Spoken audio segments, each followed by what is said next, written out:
From the Library of Congress in Washington, D.C.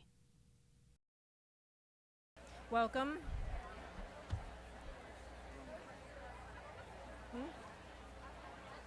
First,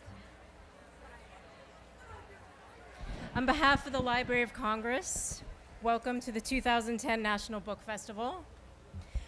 We hope you're having a wonderful hot day, celebrating the Washington heat and the joy of reading here in the National Mall. It's on. Before we begin, I just have a couple of housekeeping matters, unfortunately.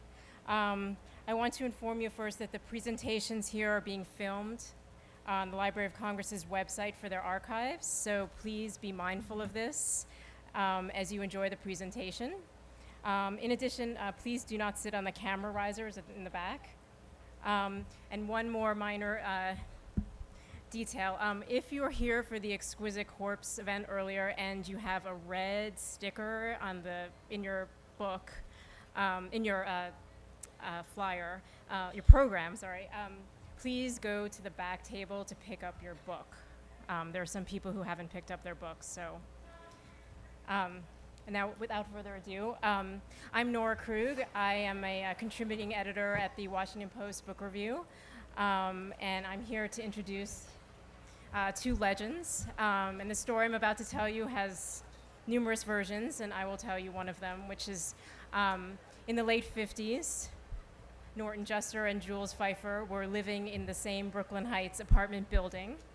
Norton was working on a book and pacing the floors, and he was either bothering Jules or he was sharing all of his stories with him.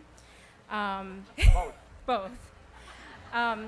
Regardless of the truth, Jules started sketching, and I'm sure you're all aware of what the result was, the legendary Phantom Tollbooth.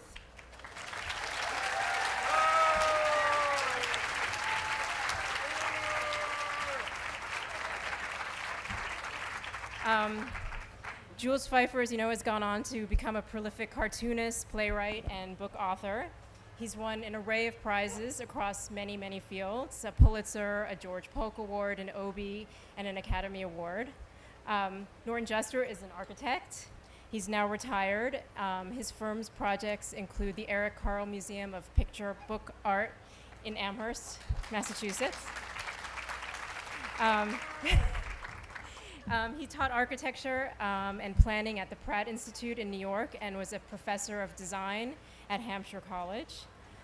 Some 50 years since their initial collaboration, I'm sure you know that the two authors have just published a wonderful new book called The Odious Ogre, which is a droll fairy tale about an ogre who is extraordinarily large, exceedingly ugly, constantly hungry, and absolutely merciless until he meets a young lass who does not fear him. So here to tell you more about the book and about their collaboration are Norton Juster and Jules Feiffer.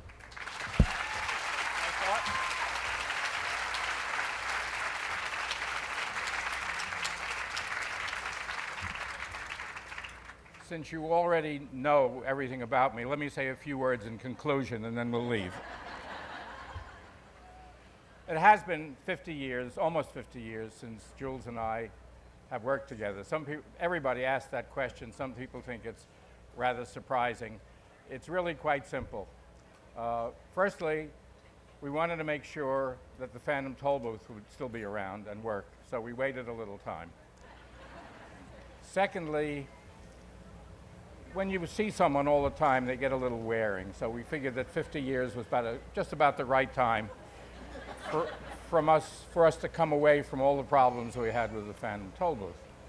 So anyway, I wrote this book. It's not a book that was just written a few years ago. I started making notes for it about 40 years ago, and this is the way I usually work.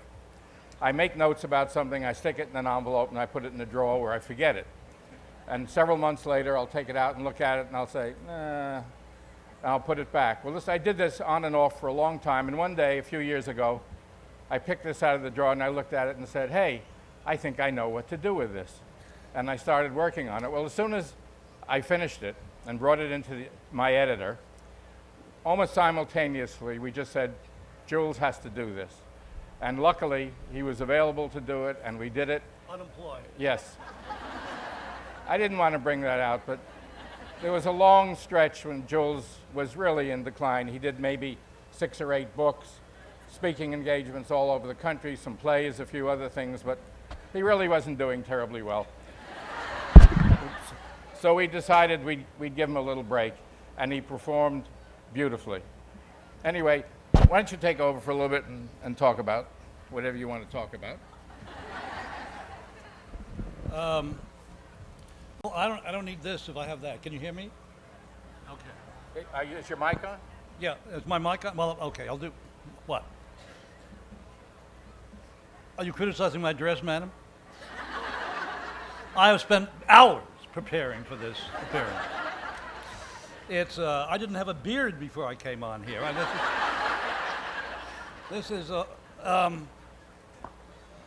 have been, when Norton and I originally did the Phantom Tollbooth, I was a slashing, hard-hitting social and political cartoonist for the Village Voice and other publications who had no interest in children's books because I had no interest in children because I didn't have any.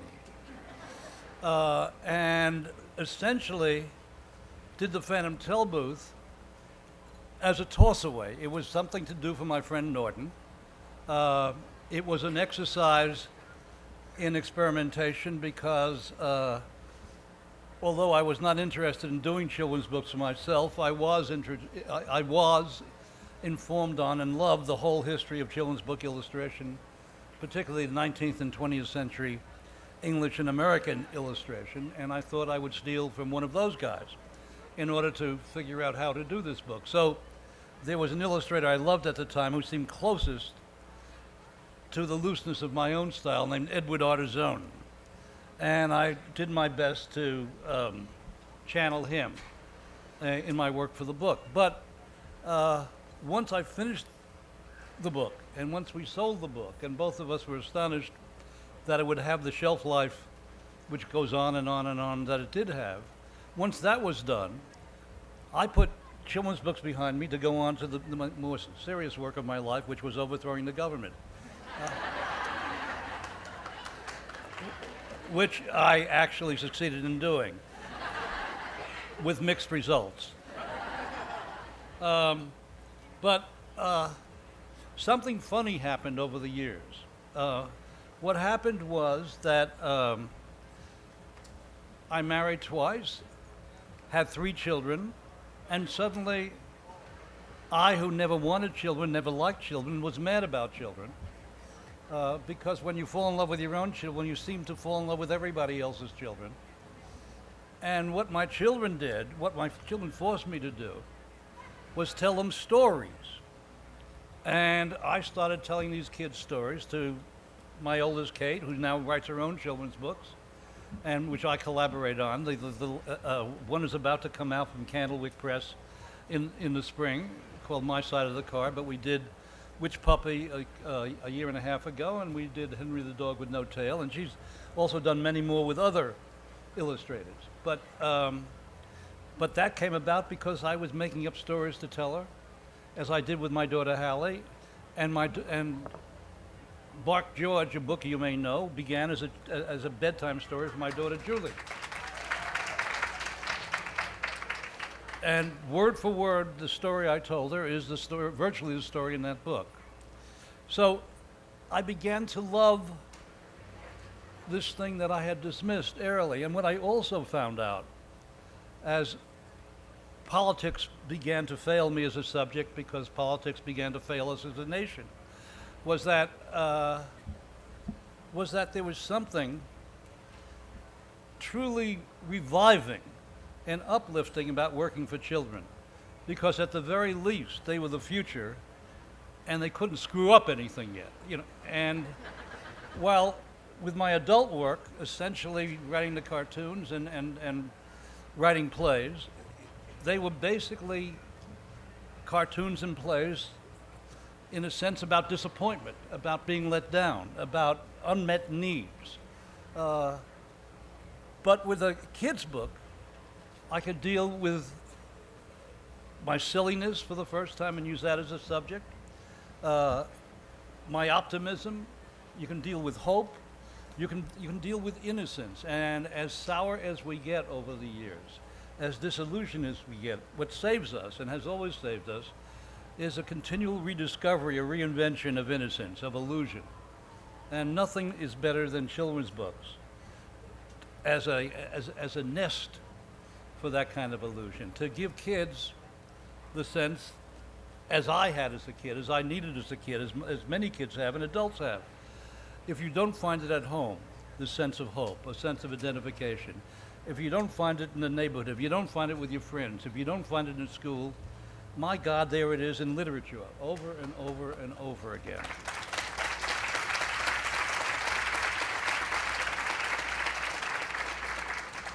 And you find where you feel that you're alone and no one understands you. You accidentally pick up a book and 20 or 30 pages in, you say, oh my God, this is about me.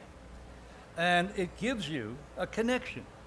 It gives you a connection to the world, but also a connection to sanity, because you don't feel like quite the freak you felt like.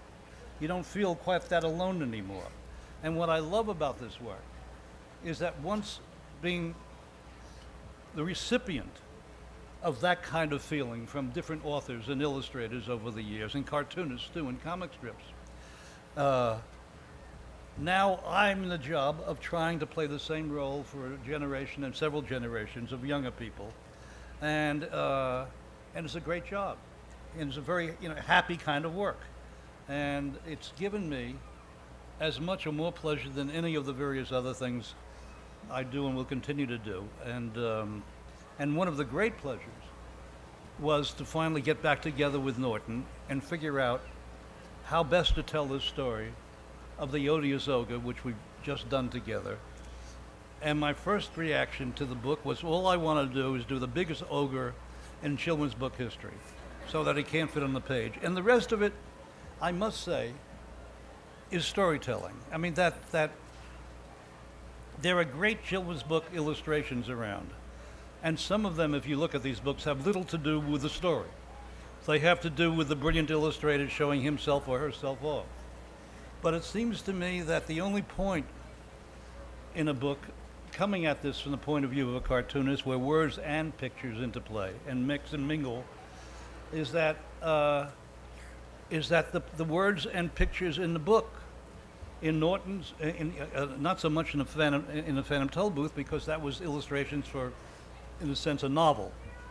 But in the picture book, they should mix and mingle like a comic strip, so that you can't tell where one begins and the other. They each affect each other's sensibility. They are part of the same piece. They are twinned together. And that's what I tried to do in this, and I'm very happy with how the book came out, which owes a lot also to our editor, Michael de Capua, who guided this and sometimes force-fed it into two of us. And after loving what the illustrations and loving everyone, said, I think you have to do this one over. And loving it ever so much, I think you have to do this one over. And if you love doing the work, you love the opportunity to get it right this time, even though you thought it was right the last time. Norton? Yeah, thank you.